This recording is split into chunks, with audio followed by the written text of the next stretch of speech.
Welcome. Hello, my name is Colin Mayer. Welcome to this session on putting purpose into practice, which was postponed for unavoidable reasons from its original scheduled presentation in April of this year. This session focuses on the roots of the economics of mutuality in Mars. It was in 2013 that the Catalyst team, the then think tank of Mars Incorporated, first presented their thinking on the economics of mutuality at the Saïd Business School at the University of Oxford, which I'm a professor.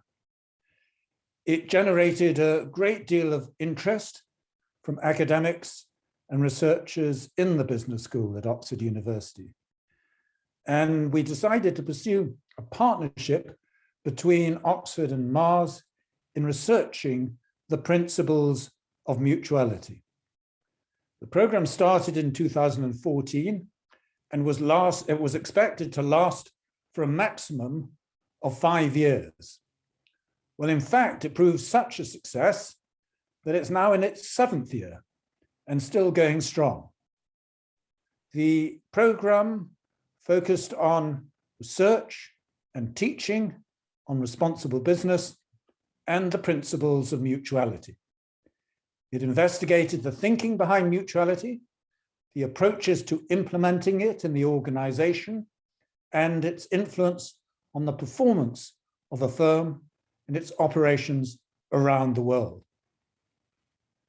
The principle of mutuality is one of mutual benefit to firms and investors from promoting the interests of stakeholders in the firm and those who are impacted by what the firm does. In particular, as we've described in this webinar series, it focuses on the promotion of human, social, and natural capital, as well as financial and material capital. We worked with Mars Catalyst in examining several examples and cases of the adoption of the principles of mutuality in the organization in different parts of the world, Kenya, the Philippines, India, and China, to name a few. We observed the process of ecosystem mapping, ecosystem orchestration, measurement, and accounting around a purpose of profitably solving problems of people and planet, not profiting from producing problems for either. The results of the program were a large number of articles and the book, Putting Purpose into Practice, the Economics of Mutuality, on which this webinar series is based. In addition, the learnings from the program have been incorporated in the MBA course at the Saïd Business School at Oxford on responsible business and the nature of the corporation. We produced an online version of the course, which is available to academics and lecturers around the world. In addition, we've created an executive education program on economics of mutuality, which has now been running for 4 years to educate current as well as future generations of business leaders. The partnership has recently shifted from Mars Catalyst to the Economics of Mutuality Foundation. The focus of the program is now on measurement and accounting for corporate purpose. The success of the program reflects the very productive relation between the business school at Oxford and the Economics of Mutuality team, and in particular, my good colleagues and friends at EOM, Bruno Roche and Jay Jacob. And indeed, Nadia Terfous has become an integral part of what we're doing on the program. It's my very great pleasure now to hand over to Nadia, the Managing Director of Economics of Mutuality Solutions and a former partner at McKinsey, to introduce today's session. Nadia.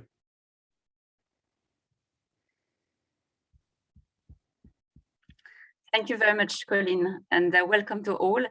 It is actually, we have the great pleasure and real privilege to have Stephen Badger and Claus Aagaard with us today to share the mutuality journey as well as the economics of mutuality journey of Mars Corporation. So let me introduce both of them. Stephen Badger is a fourth-generation member of the founding family, which owns Mars Incorporated. He was twice in a row chairman of the board of Mars up until last year, and he's currently a board member of Mars. He's also the founding chairman of the board of the EOM Foundation. Welcome, Stephen. Thank you. Claus Aagaard has 3 decades of experience in finance in the CPG industry. He has been with Mars for 20 years and became the CFO of Mars Inc. in 2016. He also serves as co-chair of the US chapter of Accounting for Sustainability, A4S, a leadership network to embed management of environmental and social issues into business processes and strategies. Welcome, Claus. Before we kick off the discussion, I just wanted to remind the audience that Mars is a global pet care, food and confectionery company with $40 billion revenues and 130,000 associates or employees in about 80 countries. It is one of the largest family-owned businesses in the US, and it has been in operation for 100 years, more than 100 years. And the commitment of Mars to doing business differently is deeply rooted in the history of the company. Since the 40s, the company has committed to the Mutuality Principle, which is about creating enduring value for the business as well as its stakeholders. Mars has been at the forefront of efforts to lead the thinking in the space of purposeful as well as responsible business, to reinvent business practices, and to shape the world we want to see tomorrow. The Economics of Mutuality was born within Mars about 15 years ago, and with the objective to promote a fairer and more inclusive form of capitalism. And Mars and EOM continue to work together to embed purpose within the strategy and business decisions of the Mars segments and business units. Stephen, my first question is for you. As an early advocate of the Economics of Mutuality, a 2-time Mars board chairman, and now founding chairman of the EOM Foundation, would you please share the journey of Economics of Mutuality from the origins of the mutuality of benefits approach to business of your grandfather, Forrest Mars Sr., in 1947, up to the creation of EOM in 2007. And it'd be great also to hear you speak through what that means to you personally as a Mars family member. Thank you. Sure. Well, it's a real pleasure to be here. Thank you so much. It's especially a pleasure because we are at a cusp from a planetary standpoint across a variety of issues, of course, inclusive of climate, and as well from a societal standpoint. So if business and capitalism does not change, we are not going to have a future that resembles anything akin to our present, and certainly not our near past. And I, as a father of an 18-year-old, am certainly not going to have a world to pass to him that resembles what we know today, not to mention to future generations of Mars associates. So it's a very serious moment in of course, civilizations and capitalism's history. To the question of mutuality and its history, I should start by saying that Mars Incorporated has always operated according to 5 principles. We only wrote those down in the 70s, but be that as it may, they've always been our guiding principles for how we do business. And they are quality, efficiency, responsibility, mutuality, and freedom. And mutuality has always been at the core of our business. Going back to 1947, my grandfather, as you mentioned, wrote a letter that stated that the sole objective of Mars Incorporated and purpose was to generate a mutuality of benefits for all stakeholders. And he put shareholders last on the list. And being one of 3 shareholders, 3 family shareholders at the time, he certainly was aware of the implications of what he was stating. And excuse me, and what's remarkable is that in the list of stakeholders that he put above shareholders, that included competitors, which if you think about that truly, that is remarkable. And I often imagine him in sort of the ruins of the world at that time, trying to rebuild itself, that the impetus from which that came and the collective spirit from which that came. And I think, as I say, that I think we are at a similar cusp now, a similar time frame now, in terms of the severity of what we face. Fast forward to 2007, though, and still a little bit back in history, and the financial crisis that we faced at that time, a different crisis than a world war. But be that as it may, my uncle, John, who ran the business for 40 years with his brother Forrest, asked a similar question, or posited a question in a similar vein to that letter. I see them as sort of two books on a bookshelf, perhaps looking at the world from a different vantage point. But be that as it may as well, in this case, he asked the question, what is the right level of profit for a corporation?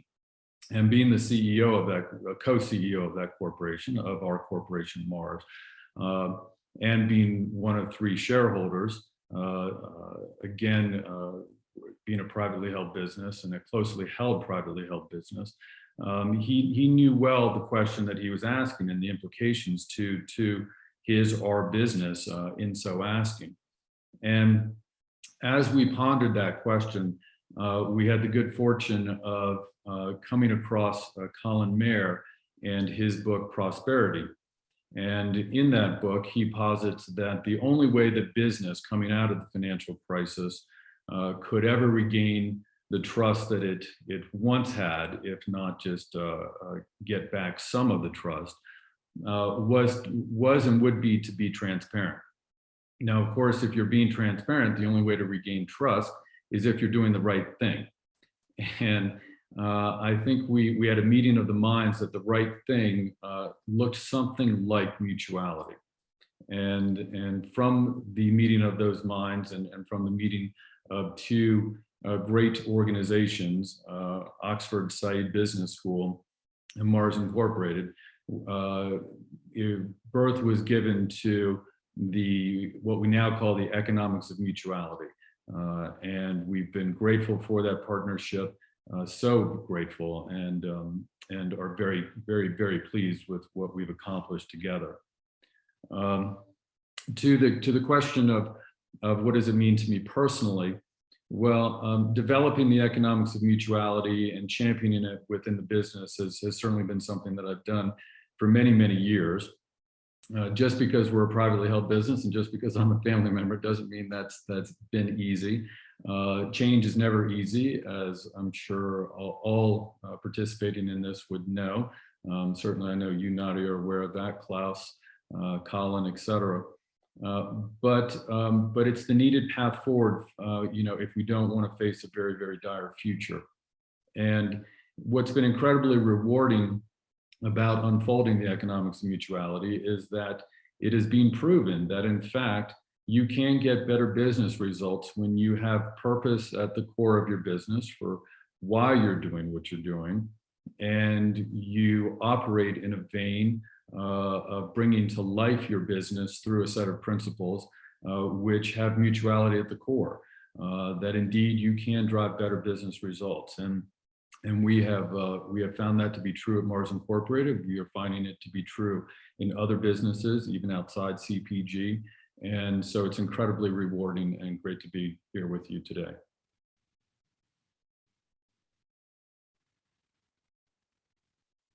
Thank you very much, Stephen.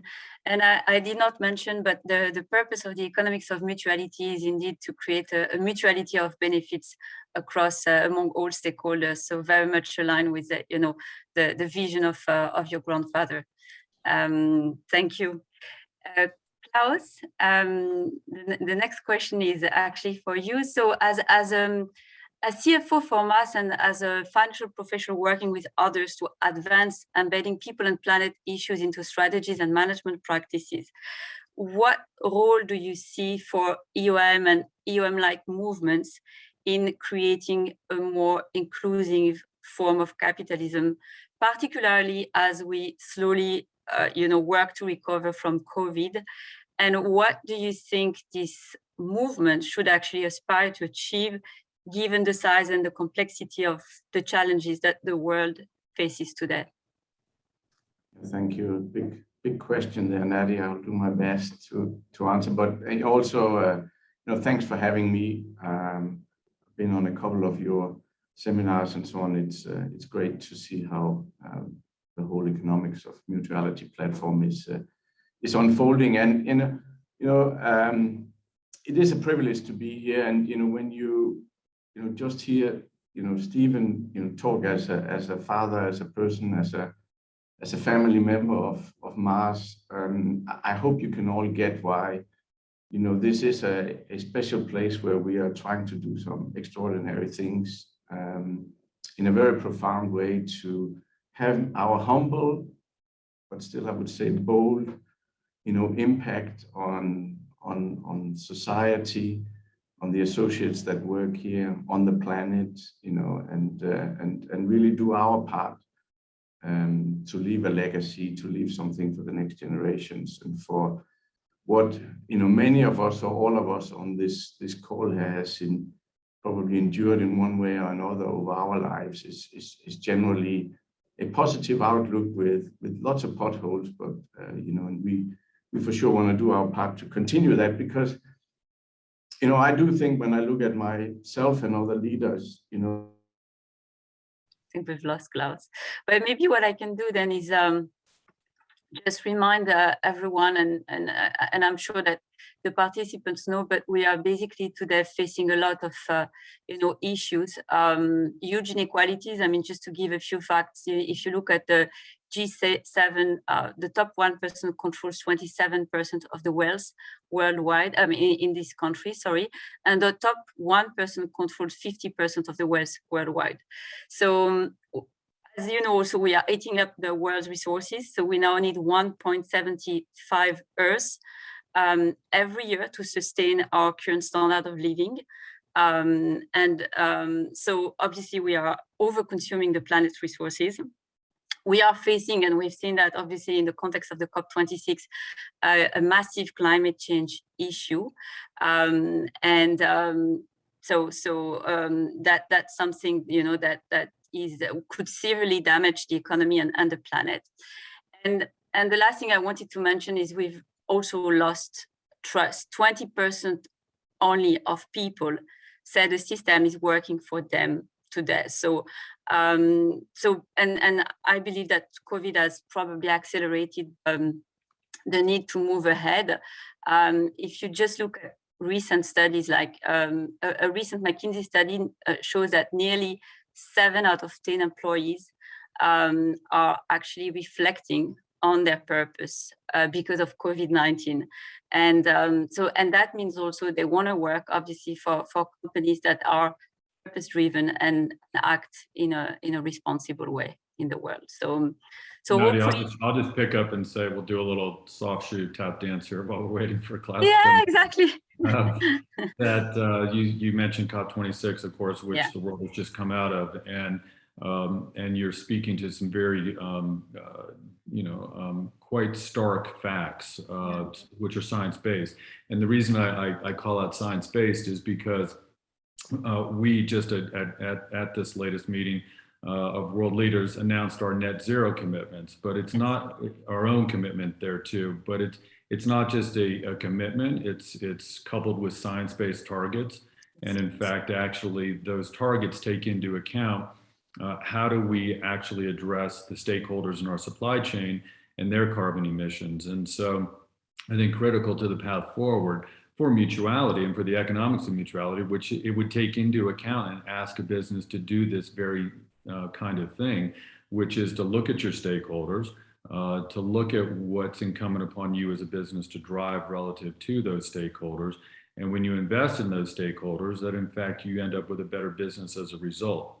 So therefore, for us to address climate change and to have an agricultural supply chain to rely upon, which we do as a food business, we have to have science-based targets for how to address emissions in that supply chain, and we have to invest in our stakeholders, which are farmers, and we have a commitment to improve the lives the economics and reduce the carbon emissions of those farmers that we rely upon.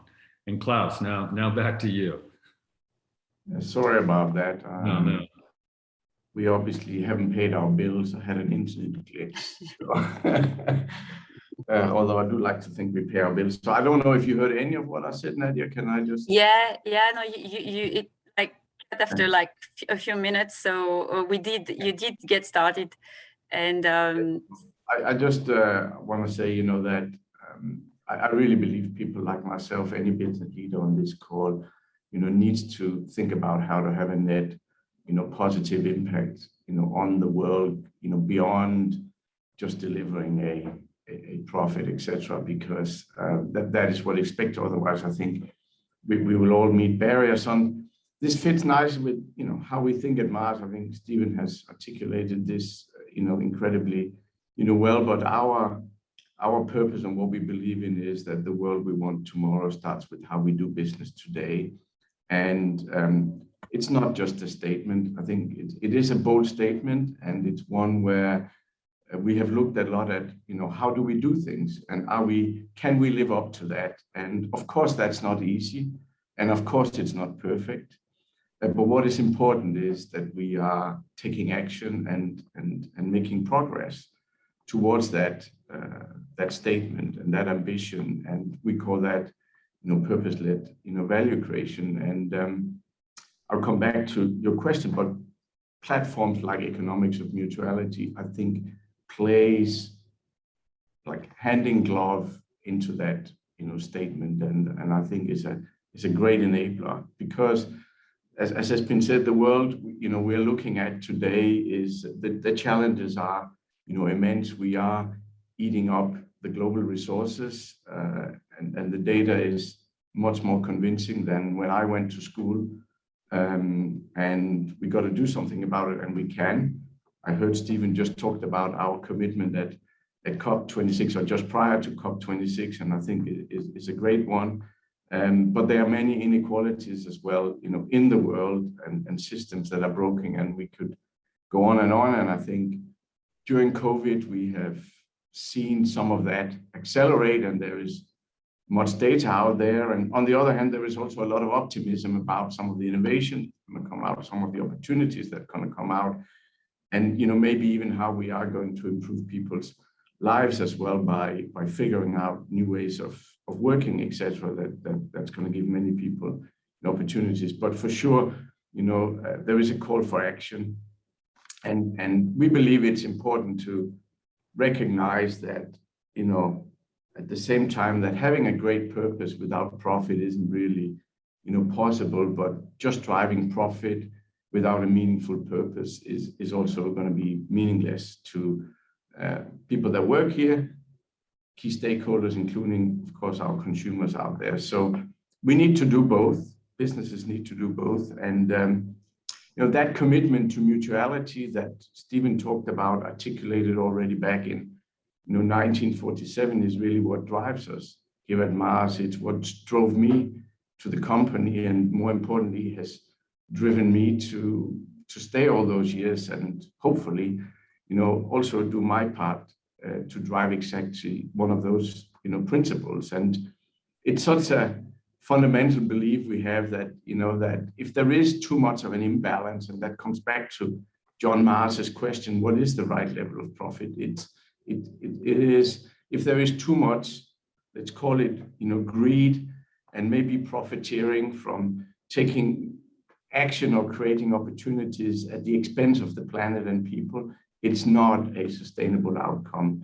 Whereas if we are innovating and solving problems for people and the planet, whilst making a profit, because there needs to be an economic engine to invest, that seems like a sustainable situation. Obviously, also for Mars and our shareholders, we have a lot of associates here. We have, a lot of business partners out there that also we like to continue to provide, a bright outlook, for. And we believe this whole thing around mutuality, so deeply that we support and created the platform of Economics of Mutuality.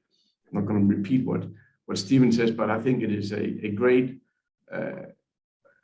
initiative program, and I am very happy. It's unusual for us to externalize things like this. We are closely held in many ways, and I think it was a great bold move by Bruno, Stephen, and others to say this is going to have a much bigger impact if it make it a more open platform. So I'm very excited about that, and I've joined other things not similar to Economics of Mutuality, but you mentioned accounting for sustainability also, really to drive this course. So I believe there is a big role for that as we think about the future and the role business needs to play in solving these tensions that we have.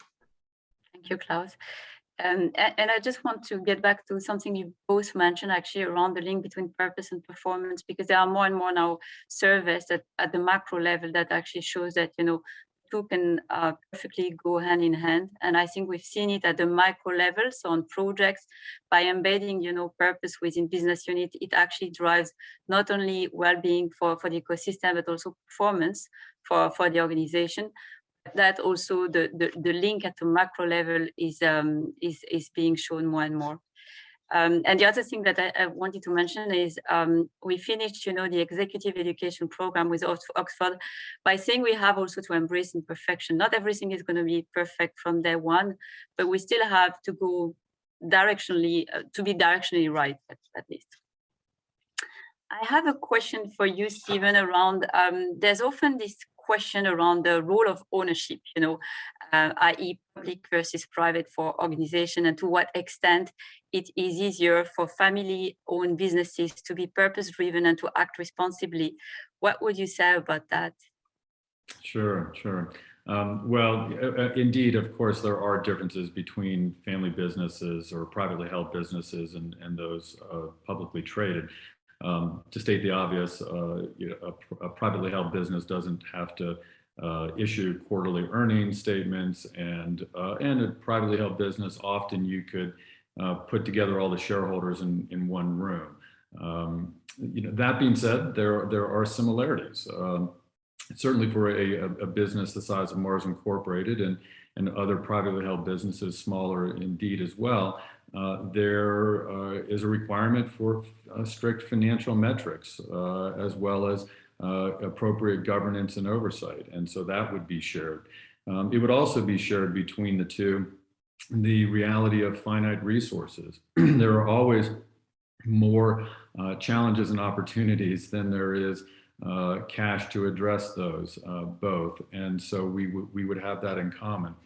The beauty of the economics of mutuality is that regardless of your ownership structure, it can help you drive better financial results by investing in the human, social, and natural capital that your business relies upon.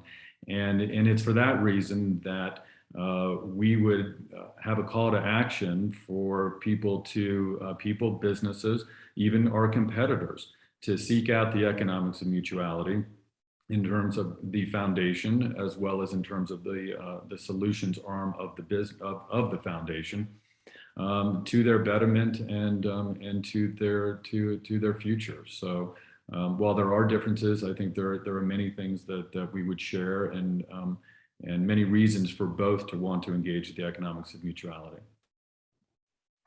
Thank you, Stephen. It's actually quite interesting, this idea of also somehow partnering with the competitors with the objective to actually improve value for the stakeholders, but also for both organizations. I know that Mars has actually I would say embedded the mutuality related objectives within the Mars Compass. And it would be great, Claus, if you could tell us more about the compass and how it reflects, in the end, the philosophy of the economics of mutuality. Yeah, great. Thank you. We see them work very nicely, together, these two frameworks or tools, if you want. And the Mars Compass has been I think, Stephen, I can say a joint development between management, the board, and the family. serving several objectives we were trying to solve for. One is, how do we put a set of objectives and framework together that inspires and drive the purpose of the company and our businesses? How do we have a strategic framework of objectives that inspires long-term thinking and long-term vision, and not just short-term results of any kind? How do we have a set of objectives that inspires the mission that we're on? And lastly, how do we have a holistic, I would call it shareholder value still, framework that also, benefits our owners, our shareholders in having something that is more holistic than just a financial, framework. And we created this thing, we call the compass, and it's got 4 quadrants, and I'll come back to that. And it really guides our decision making at family board and management level in operationalizing our business strategy. So the question is, are our strategies, and the actions we're planning to take, are they laddering up to, improving against or delivering against those overall, set of objectives? And it is the ultimate, measure of whether we create value, whether we drive sustainable growth, whether we have a positive societal impact, and whether we are being a trusted partner amongst several stakeholders. That's really what we are, setting out to do. And I love this compass that we put together, because I find it very complete, certainly modern to the times, but I'd like to believe it has a lot of longevity, and it makes it holistic. And we started to talk about holistic value creation when we, put it together. It also has a ton of tensions built in, because there's different time horizons, between investing and impact. So that creates a bit of a tension. It's also clear, as I said earlier, purpose without profit is not possible, but the opposite is meaningless. So yeah, we need a profit to invest for positive societal impact and doing the right things to be a trusted partner. But without investing in those things, we're also not going to have, we believe, sustainable growth, and a healthy return of our economic engine, just as you alluded to the research that is coming out, Nadia. So that's a framework that we've put together, and it is guiding our decision making. It is guiding some of our M&A decision making, where we are starting to not just look at, is the IRR good enough, but how is it contributing, to the broader, set of objectives. And it forces us to be, very long term in some of our considerations. And I'd like to say that, there's a lot of decisions that, you make that obviously has a good calculation around most of these. And then there's some where you say, this is the right thing to do. And I think you manage a portfolio of decisions that we then believe is adding up to a positive contribution. There are also things we have to say no to, investments that does not make sense because they are too much of a drag on one or more of the objectives that we are setting. And I think to bring that a little bit to life, I'm proud of the fact that, last year in the middle of the pandemic, where we had to reprioritize, many things, either because it was the right thing to do to protect our associates, it was the right thing to do to protect our operations. But we also made decisions that some of the commitments we've made around environment, some of the commitments we've made around improving or reducing, plastic, etc. Some of the commitments we've made around our associates and their welfare, we actually stood by those. And we increased our investments behind that broader ESG agenda by 25% last year over the prior year. And actually this year, where we are still all challenged by a lot of COVID disruption, we will have a 100% increase versus our 2019 investment in this area. So, you know, you know, looking ahead, we've made a plan that is seeing significant increases to that to support some of the commitments that we've made, including our increased, you know, environmental commitment to net zero that we talked to. So, so those are some examples of how we are really using the compass to make sure that we don't just trade off, you know, certain things for the short term, but actually think, you know, long term and hold ourselves accountable across many dimensions.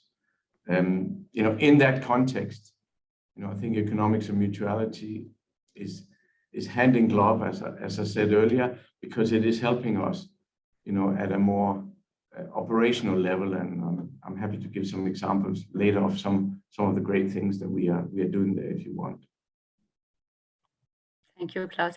I think what is indeed very interesting about this compass is the idea of not giving the priority to one of the quadrants, but to create a balance across the four quadrants. So the financial performance, the quality growth, the societal impact, the trusted partner, and even to make them reinforce each other, actually. And you could argue that it creates a, you know, a flywheel for growth and for well-being.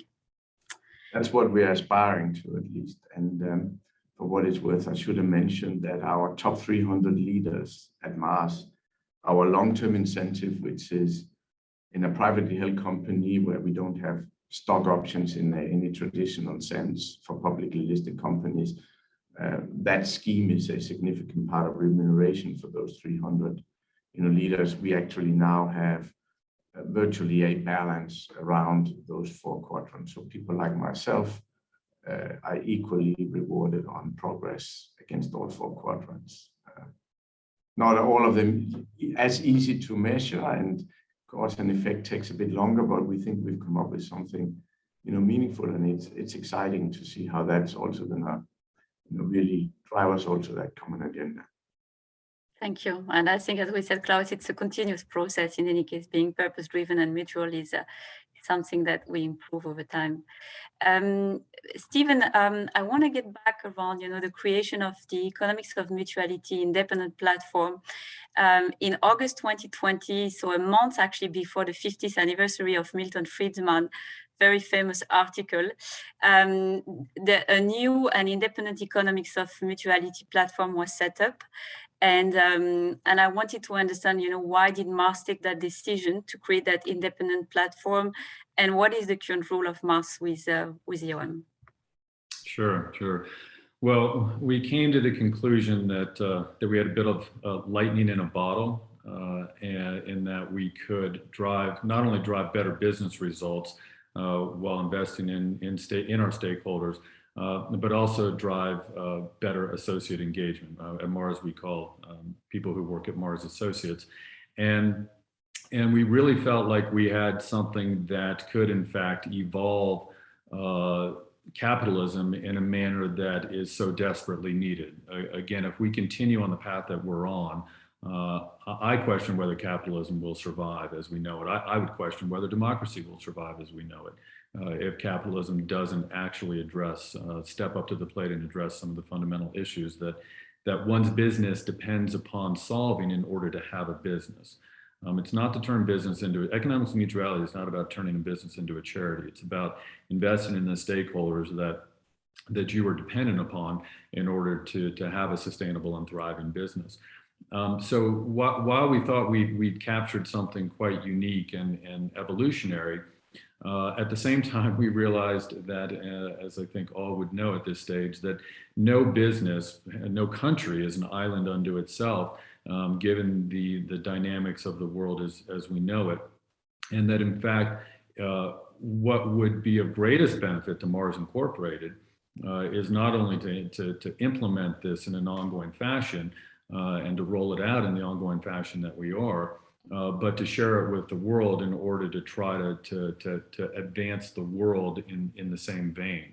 And by that, I mean competitors as well. There is not competitive advantage in bringing this to life. This is sort of a pre-competitive way of looking at business as far as we're concerned. And so we decided to, if you will, give it to the world and to invest in it in its inception, to do so, but to do so with an eye towards the economics of mutuality ultimately ending up as a completely separate entity from Mars, and it takes form in two linked entities. One is a foundation, and one is the solutions business. The business, all the profits from the business in due course, well, from the inception already today, are going into the foundation. And in due course, we would hope to scale back Mars's financial support of the whole endeavor, because the business can actually fund the foundation. And the foundation is focused on ongoing research, education, and partnership, both in the academic as well as other sectors in terms of partners. And the solutions business is really about consultancy, executive education, and implementation. And we're so proud to be able to be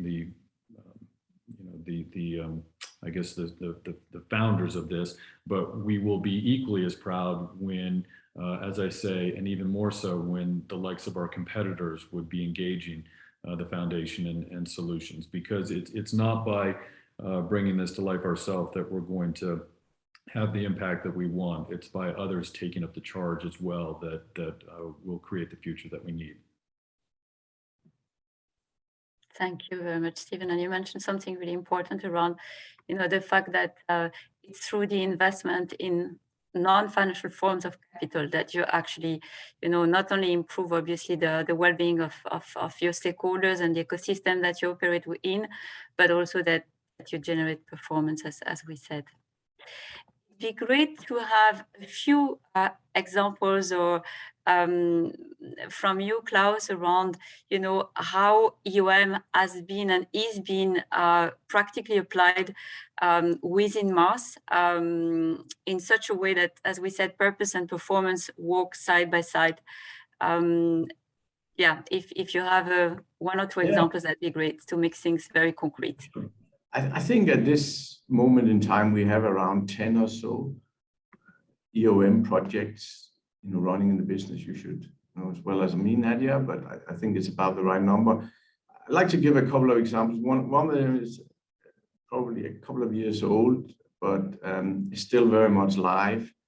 And it's a project that took place was started in Kenya, in Africa, and really we saw an opportunity to improve, income and well-being of impoverished communities, at the same time opening up new opportunities for ours and other businesses in this, let's call it white space, where we felt traditional distributors could not access. Simply there was a cost barrier to access those. And many of you out here listening are probably very familiar with that it's not because there's a gap in the market that there's a market in the gap, and often cost of getting there is a problem and a challenge. And the people that worked on this leveraged really the philosophy and the thinking and the tools delivered by Economics of Mutuality to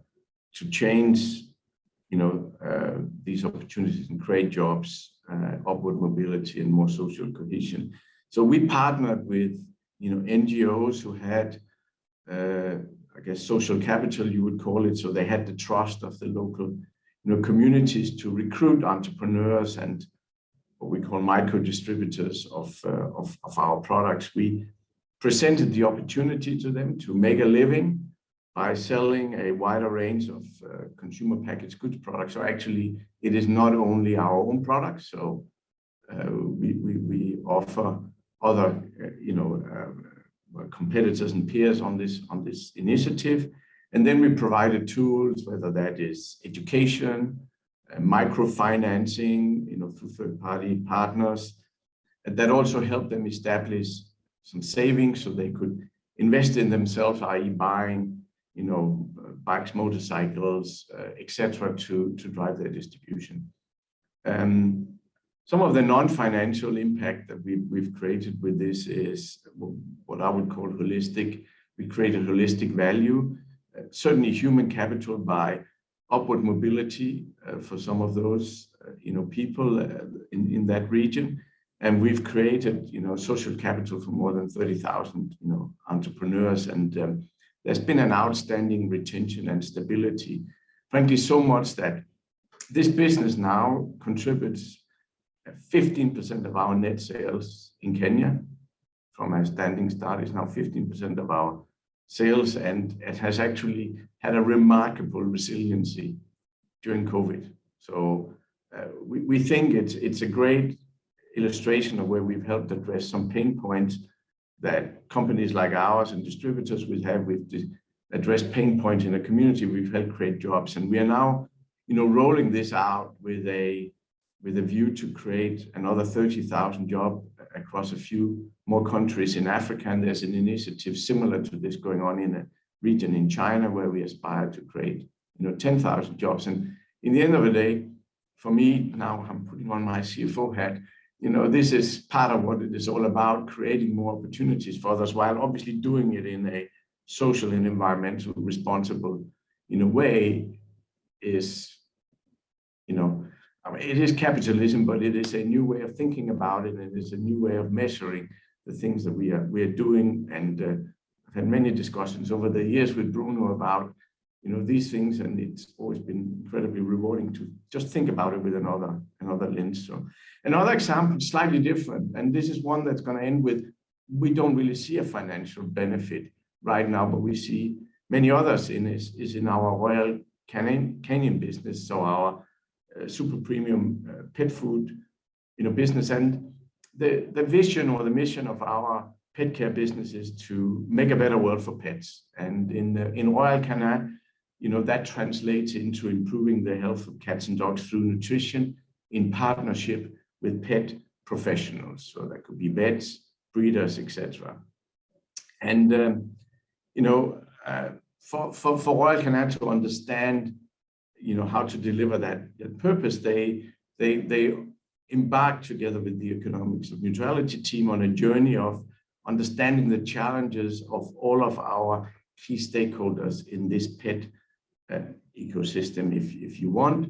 That could be pet owners, of course, the most one nearest to the animal, the breeders, the veterinarians, pet shops, the pharmaceutical industry, kennel clubs, etc. Anything that has got to do with pet. And there were many studies you run, and one of the examples, one of the key data points that came out from the breeder community, which is what this initiative now here is focused on, is puppy mortality. More than 20% of puppies in the litter, don't survive. And any of you that has a dog or a cat, the impact on human beings of animals not surviving. And this also had a big impact on the morale in the breeder community, potentially also a reputational impact, because why is 20% dying? And certainly financial consequences for the breeders, because if you think about it just in simple manufacturing terms, that's a 20% gone to lost revenue opportunity. So to change this, we developed some research with the Veterinary University of Toulouse in France, created new science, so some new human capital, and developed also a diagnostic tool for the breeder to identify the weaker puppies and how to effectively improve on that through milk replacement, etc., as you can only imagine. And some of these initiatives have reduced individual mortality by up to 30%. So this is not an initiative where there is a revenue opportunity for Mars in the short term, but we've definitely solidified relationships, which is going to help us innovate going forward. It will turn some of those business stakeholders into loyal partners that we can hope will also recommend, therefore, Royal Canin as a trusted brand, if nothing else. Hopefully, maybe also some of our products. And you could imagine it will have a net positive impact on pet population in the world. in the end also something that clearly for Mars Incorporated is important in us growing our pet care business. You know, and interestingly, we found that correlation between, you know, the quality of the ecosystem.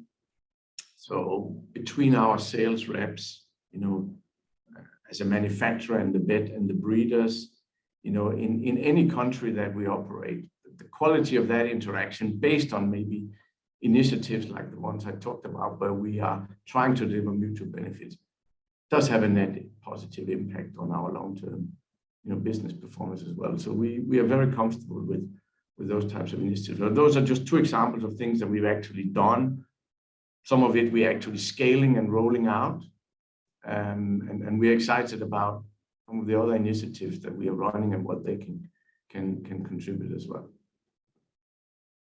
Hope that gives a bit of insight. No, it's perfect. Thank you, Claus. And you've also actually answered one of the questions that was really about, are we using the Economics of Mutuality framework to develop innovations that may lead to a more inclusive and sustainable economy? So I think the example you gave does answer the question.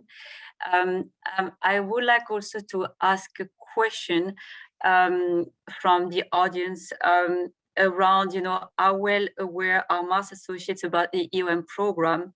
And do you think that the people who associates within Mars could actually explain what EOM is about? So I don't know if one of you wants to answer the question. Well, I can. This is potentially a cheap answer, but obviously you are hosting once a year at minimum. I think in the earlier days, Bruno, correct me if I'm wrong, it was even more than once a year, together with Oxford and others, a seminar.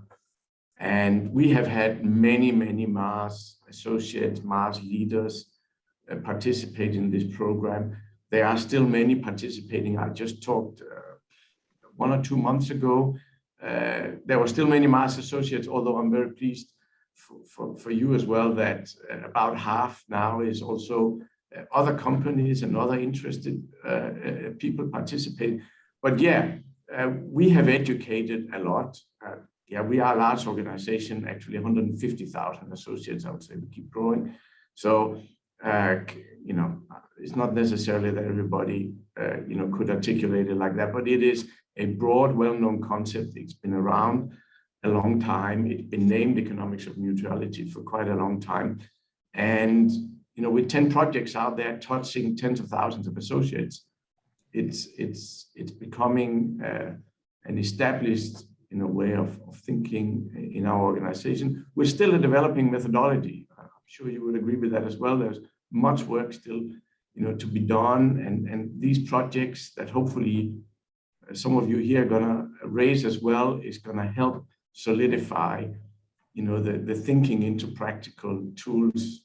I'm a great believer that experimentation is what is, you know, leading to the practical exploitation of this great thinking. So, yeah, thank no you. answer, Stephen. Okay, thumbs up.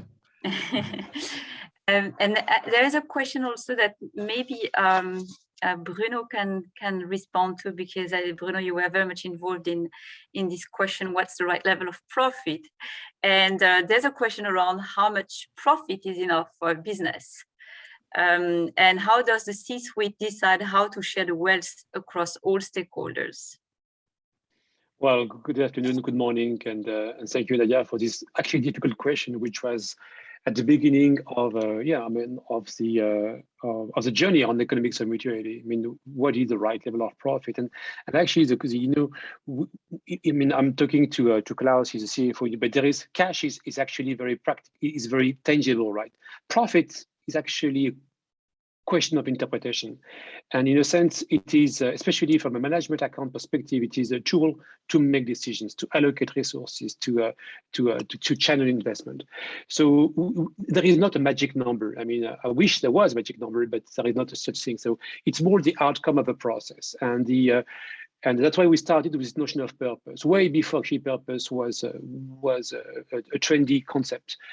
And that's why we thought that purpose is not about maximizing profit. Profit is important, but it's not the primary purpose of business.